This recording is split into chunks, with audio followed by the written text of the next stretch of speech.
नमस्कार, कस्तुरीज किचन मध्ये आपलं खूप खूप स्वागत आहे। कशा आहात तुम्ही? बरे आहात का?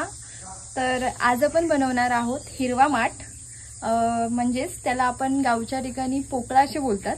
चला तर मग आपण आपली भाजी आहे ती काढून घेणार आहोत।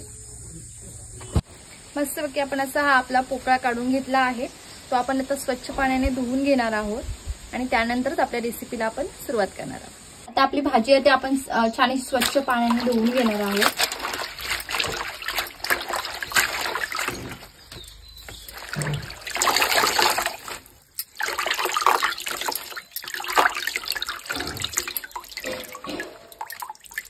चला तर मग आपण आपलं साहित्य बघून घेणार आहोत।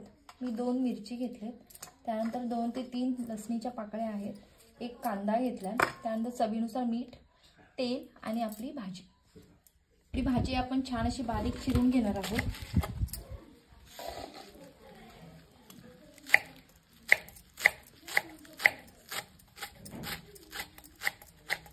आपण आपल्या रेसिपीला सुरुवात करतोय त्याआधी मी कढई ठेवली आहे चुलीवरती। त्यामध्ये आपण 1 ते 2 चमचे तेल घालून घेणार आहोत। आपलं तेल छान असं गरम झालेलं आहे। आपण त्यामध्ये आपली लसूण ठेचून आहे ती ठेचून घालणार आहोत। आपण मिरची सुद्धा बारीक कापून घेतली आहे, ती सुद्धा घालून घेणार आहोत। आपण आता बारीक चिरलेला कांदा आहे तो सुद्धा घालून घेणार आहोत आणि छान असा गोल्डन कलर येईपर्यंत परतून घेणार आहोत। आपला कांदा छान असा गोल्डन कलर झालेला आहे।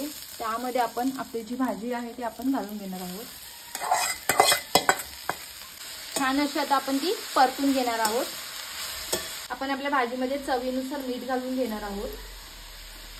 आपली हिरव्या माठाची भाजी तयार झालेली आहे आणि अगदी कमी वेळेत ही भाजी तयार होते।